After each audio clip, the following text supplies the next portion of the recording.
কল্পনা করুন এমন একজনের শরীর যার চামড়া প্রতি মুহূর্তে পুড়ে ছাই হয়ে যাচ্ছে, পরক্ষণেই আবার নতুন চামড়া গজাচ্ছে, আবার পুড়ছে। একবার দুবার নয়, কোটি কোটি বার। 1 বছর নয়, 1 যুগ নয়, পৃথিবীর হিসাবে পার হয়ে গেছে 1000 কোটি বছর। হে আমাদের রব, আমাদের এখান থেকে একবার বের করুন, আমাদের দুনিয়ায় পাঠিয়ে দিন। জাহান্নামের সবচেয়ে গভীর গর্তে আগুনের এক সিন্দুকের ভেতর কুঁকড়ে পড়ে আছে একটি যন্ত্রণা কাতর সত্তা।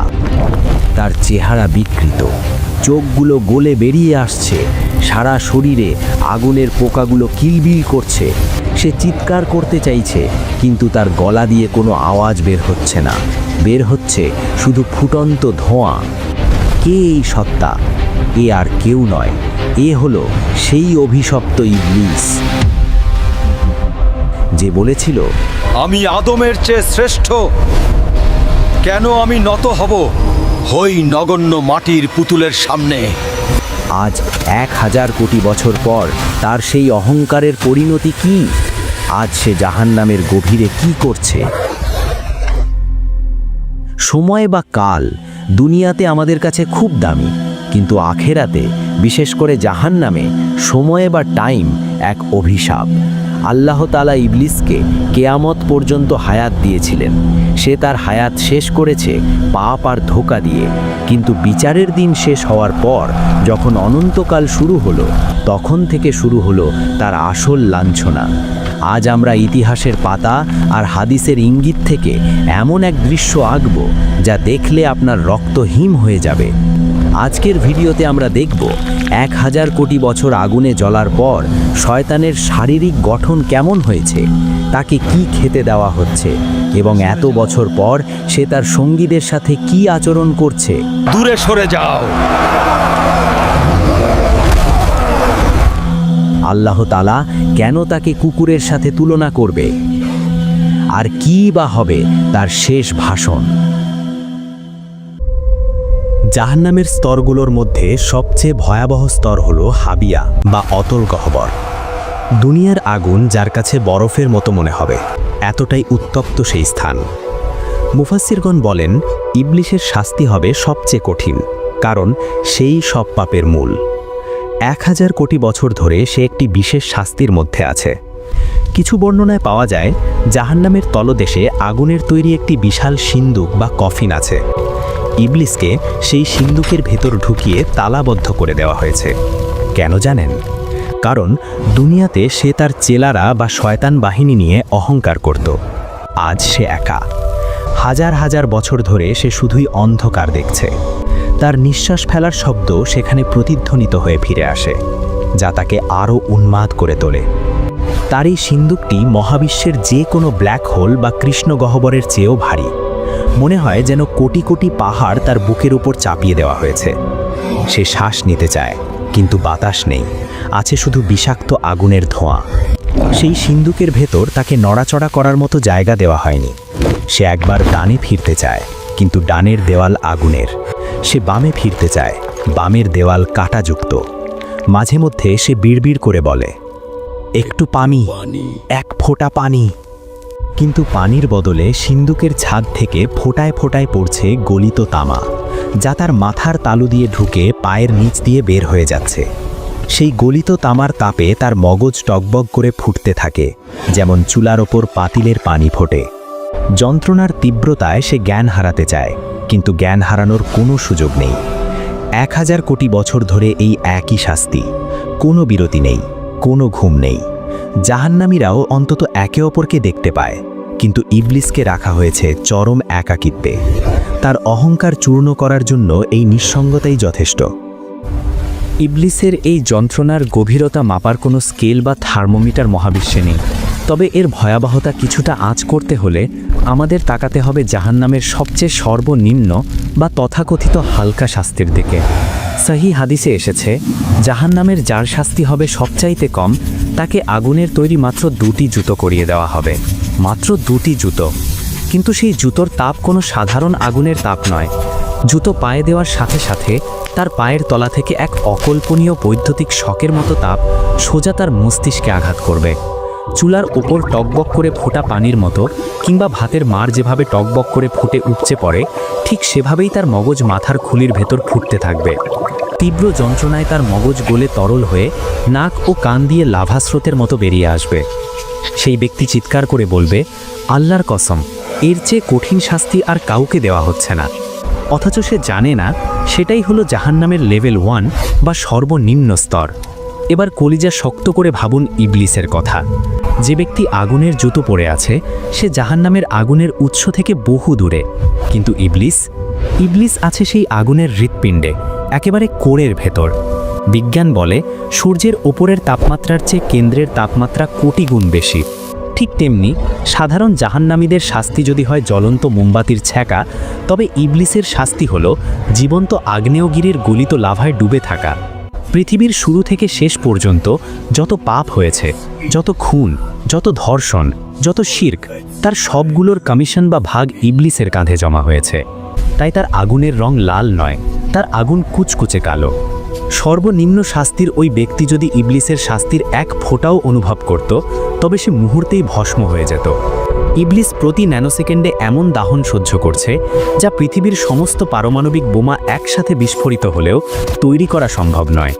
তার আর্তনাদ যদি একবার দুনিয়ার মানুষ শুনতে পেত, তবে ভয়ে এবং আতঙ্কে পৃথিবীর সমস্ত মানুষের হৃৎস্পন্দন চিরতরে বন্ধ হয়ে যেত।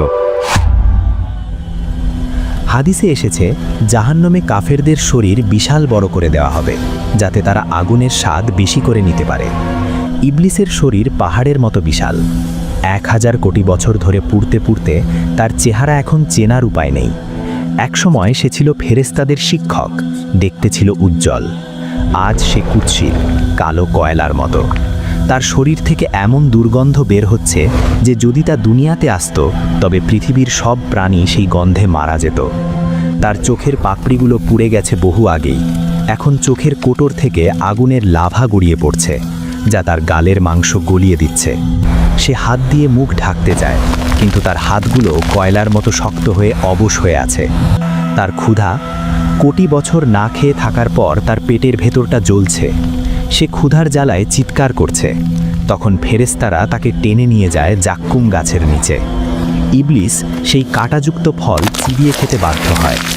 যেই ইবলিস দুনিয়াতে মানুষকে হারাম খাবার, মদ আর সুদের লোভ দেখাতো, আজ তার গলায় আটকে আছে জাক্কুমের কাঁটা। কাঁটাগুলো তার গলার ভেতর ছিঁড়ে ফেলছে। সেই কাঁটাগুলো পেটের ভেতর গিয়ে আগুনের গোলার মতো জ্বলতে থাকে। মনে হয় যেন পেটের ভেতর হাজার হাজার বিষধর সাপ দংশন করছে। সে গিলতে পারছে না, আবার খেলতেও পারছে না। সে চিৎকার করে বলছে, পানি, পানি দাও, কলিজা ফেটে গেল। তখন তাকে দেওয়া হয় হামিম, ফুটন্ত টকবগে পানি। সেই পানি মুখের কাছে নিতেই তার মুখের মাংস খসে পড়ে যায়। কিন্তু তৃষ্ণার জ্বালায় সে সেই আগুনের পানিই পান করে।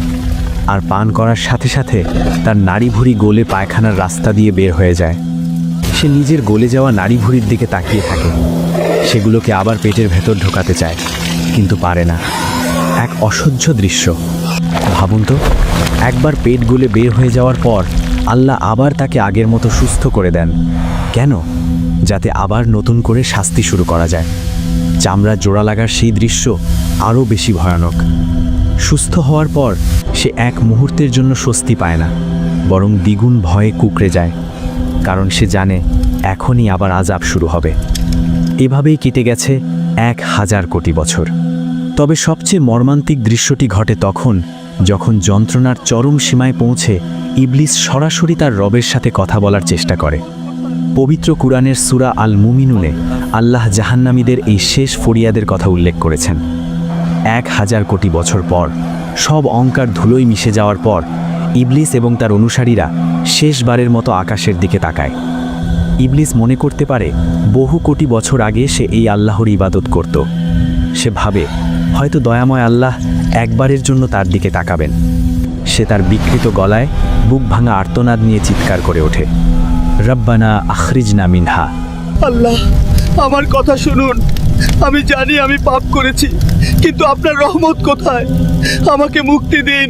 হে আমাদের রব, আমাদের এখান থেকে একবার বের করুন, আমাদের দুনিয়ায় পাঠিয়ে দিন। আমরা আর পাপ করব না, আমরা নেক কাজ করব। যদি আবার পাপ করি তবে আমরাই জালিম। পুরো জাহান্নাম নিস্তব্ধ হয়ে যায়।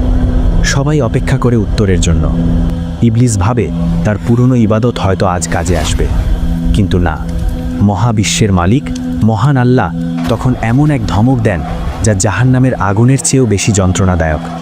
আল্লাহ বজ্রকঠিন স্বরে বলেন, ইখসাউ ফিহা ওয়ালা তুকাল্লিমুন। চুপ থাক। কুকুর যেমন ধিক্কৃত হয়ে পড়ে থাকে, তেমনই তোরা জাহান্নামে পড়ে থাক, আর কোনোদিন আমার সাথে কথা বলবি না। লা তুকাল্লিমুন, আমার সাথে কথা বলবি না। এই একটি বাক্য ইবলিসের বুকের ভেতরটা চূর্ণ বিচূর্ণ করে দেয়। সে বুঝতে পারে তার এবং আল্লাহর মাঝখানের সম্পর্ক চিরতরে শেষ। আল্লাহর রহমতের দরজা পার্মানেন্টলি সিলগালা করে দেওয়া হয়েছে। এই প্রত্যাখ্যানের কষ্ট আগুনের কষ্টের চেয়ে লক্ষ গুণ বেশি। এরপর থেকে ইবলিস আর কোনোদিন আকাশের দিকে তাকানোর সাহস পাবে না। সে শুধু পশুর মতো গোঙাবে। মাঝে মধ্যে আল্লাহ তাকে সিন্দুক থেকে বের করে জাহান্নামের সাধারণ কয়েদিদের সামনে আনেন। এটা তার শাস্তির আরেকটা অংশ, অপমান বা লাঞ্ছনা। যখন জাহান্নামের অধিবাসীরা ফেরাউন, নমরুদ, আবু লাহব এবং দুনিয়ার পাপী মানুষরা ইবলিসকে দেখতে পায়, তখন তারা পাগলের মতো হয়ে যায়। এই সব তোর জন্য ইবলিস। হঠাৎ ভিড় থেকে একজন চিৎকার করে ওঠে, ওই তো সেই শয়তান যার ধোকায় পড়ে আমি আজ এখানে। তাকে ধর, তাকে ছিঁড়ে ফেল। জাহান্নামীরা তাদের নিজেদের শাস্তি ভুলে গিয়ে ইবলিসের ওপর ঝাঁপিয়ে পড়ে। তারা তাকে কামড়াতে থাকে, তার শরীরের মাংস ছিঁড়তে থাকে। দূরে সরে যাও। তারা চিৎকার করে বলে, তোর কারণেই আমরা আল্লাহর রহমত থেকে বঞ্চিত হয়েছি। তাদের আক্রোশ দেখে মনে হয় তারা ইবলিসকে চিবিয়ে খেয়ে ফেললেও তাদের রাগ কমবে না। ইবলিস তখন চিৎকার করে পালাইতে চায়। সে ফেরেশতাদের বলে, আমাকে ওদের কাছ থেকে বাঁচাও, আমাকে আবার আগুনে ফেলে দাও। দুনিয়াতে যারা তাকে বস বা নেতা মানত, আজ তারা তাকে কুকুরের মতো ছিঁড়ে খাচ্ছে। 1000 কোটি বছর পর তার কোনো বন্ধু নেই, কোনো সাথী নেই। সে সম্পূর্ণ একা। শাস্তি, লাঞ্ছনা আর অপমানের 1000 কোটি বছর পার হওয়ার পর আল্লাহর হুকুমে ইবলিস আজ কথা বলবে। সে তার অনুসারীদের উদ্দেশ্যে শেষ ভাষণ দেবে। সে কাঁপতে কাঁপতে মিম্বারে দাঁড়ালো। কোটি কোটি জাহান্নামী চুপ করে আছে। আগুনের শো শো শব্দ ছাড়া আর কোনো শব্দ নেই। সবাই অপেক্ষা করছে, হয়তো ইবলিস কোনো সুসংবাদ দেবে। কিন্তু ইবলিস যা বলল তা ছিল তাদের কফিনের শেষ পেরেক। সে বলল, আল্লাহ তোমাদের সত্য ওয়াদা দিয়েছিলেন, আর আমি তোমাদের মিথ্যা ওয়াদা দিয়েছিলাম। আজ আল্লাহ তার ওয়াদা পূরণ করেছেন, আর আমি আমার ওয়াদা ভঙ্গ করলাম। তোমরা কেন আমার দিকে তাকিয়ে আছো? আমি তো তোমাদের ওপর জোর করিনি। আমি তো তোমাদের হাত ধরে পাপ করাইনি। আমি শুধু ডাক দিয়েছিলাম, ইশারা করেছিলাম। তোমরা তো সেই ডাকের অপেক্ষায় ছিলে। তোমরা তো চাইতেই পাপ করতে। তাই আজ আমাকে দোষ দিও না, নিজেদের দোষ দাও। আজ আমি নিজেও বাঁচতে পারছি না, তোমাদের কিভাবে বাঁচাবো?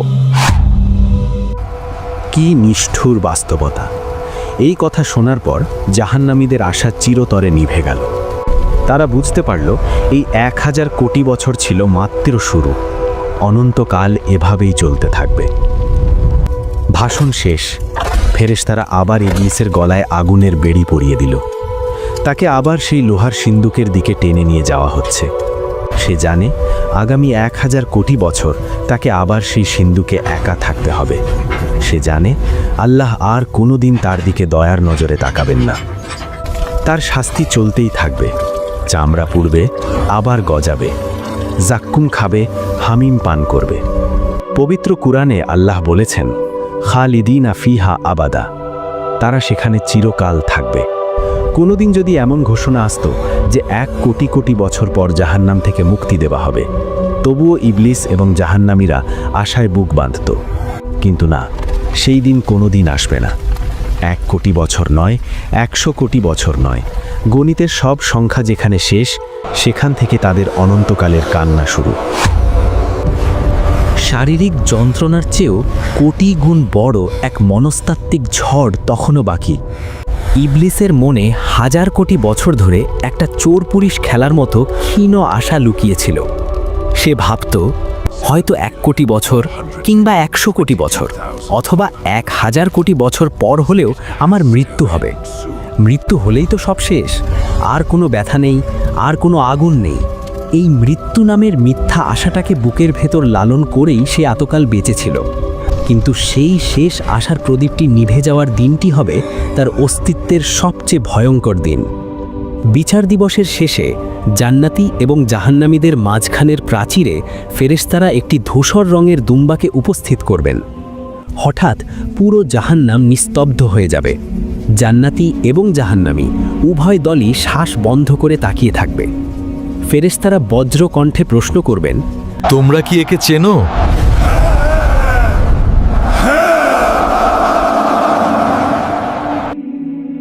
এ হলো মৌত, এ হলো মৃত্যু, যাকে আমরা দুনিয়াতে ভয় পেতাম আর আজ যাকে আমরা মুক্তির দূত হিসেবে চাইছি। জাহান্নামীদের চোখে তখন চকচকে আশা। ইবলিসও সিন্দুকের ফাঁক দিয়ে তাকিয়ে আছে, ভাবছে এই বুঝি তার মুক্তির লগ্ন এলো। কিন্তু ঠিক তখনই মহাবিশ্বের কোটি কোটি সত্তার চোখের সামনে এক ধারালো ছুরি দিয়ে মৃত্যুকে জবাই করে দেওয়া হবে। রক্তের ফোঁটা পড়ার সাথে সাথে মৃত্যু ঘটে গেল। ফেরেশতারা তখন চূড়ান্ত রায় ঘোষণা করবেন, হে জান্নাতবাসী, আর মৃত্যু নেই, তোমরা অমর। হে জাহান্নামবাসী, আর মৃত্যু নেই, তোমরাও অমর। এই ঘোষণা শোনা মাত্রই ইবলিসের সিন্দুকের ভেতর এমন এক পৈশাচিক দৃশ্য তৈরি হবে যা ভাষায় প্রকাশ করা অসম্ভব। মৃত্যু যখন জীবিত ছিল তখন পালানোর একটা শেষ দরজা খোলা ছিল, কিন্তু মৃত্যু নিজেই যখন মৃত তখন এই আগুন, এই সিন্দুক, এই জাক্কুম, এই সাপ বিচ্ছু সবই অনন্ত।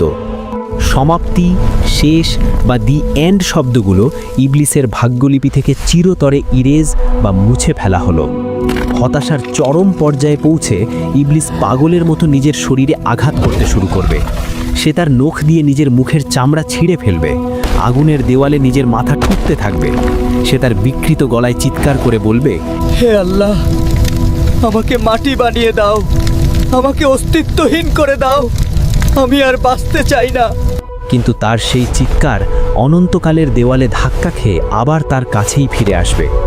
ইবলিস বুঝতে পারবে সে এক অনন্ত লুপে বা চক্রে আটকা পড়ে গেছে, যেখানে ঘড়ির কাঁটা নেই, ক্যালেন্ডারের পাতা নেই, আছে শুধু অন্তহীন হাহাকার। অনন্তকাল শব্দটা এখন তার গলার এমন এক ফাঁস যা তাকে মারবেও না, আবার বাঁচতেও দেবে না, শুধু তিলে তিলে পলে পলে যন্ত্রণা দেবে। প্রিয় দর্শক, এই সত্যটি ভয়ের, কিন্তু তার চেয়েও বেশি ভয়ের হলো আমাদের গাফিলতি। আজ আমরা শান্তিতে ঘুমাচ্ছি, শয়তান আমাদের কানের কাছে এসে বলছে, আরে আরও সময় আছে, পরে নামাজ পড়ব, পরে ভালো হব। কিন্তু যে ইবলিস 1000 কোটি বছর পরও নিজের দোষ অস্বীকার করবে, তার কথায় আপনি কেন নিজের আখেরাত বরবাদ করছেন? সে তো প্রকাশ্য শত্রু। সে তো চায় আপনিও তার সাথে সেই আগুনের সিন্ধুকে বন্দী হন। সে একা পড়তে চায় না, সে আপনাকে সাথে নিয়ে পড়তে চায়। এখনও সময় আছে। আপনার বুকের বাম পাশে যে হৃৎপিণ্ডটি ধুকপুক করছে, ওটা থামার আগেই ফিরে আসুন। আল্লাহর দয়ার দরজা এখনও খোলা। আসুন আজই তওবা করি, শয়তানের প্ররোচনা থেকে আল্লাহর কাছে পানাহ চাই। হে আল্লাহ, আমাদের এবং আমাদের পরিবারকে জাহান্নামের সেই ভয়াবহ শাস্তি থেকে রক্ষা করুন। ইবলিসের ধোঁকা থেকে আমাদের ঈমানকে হেফাজত করুন। আমিন। ভিডিওটি শেয়ার করে আপনার পরিচিতদের সতর্ক করুন। কে জানে, হয়তো এই ভিডিওটি দেখার পর কারো জীবনের মোড় ঘুরে যেতে পারে। জাযাকাল্লাহু খাইরান।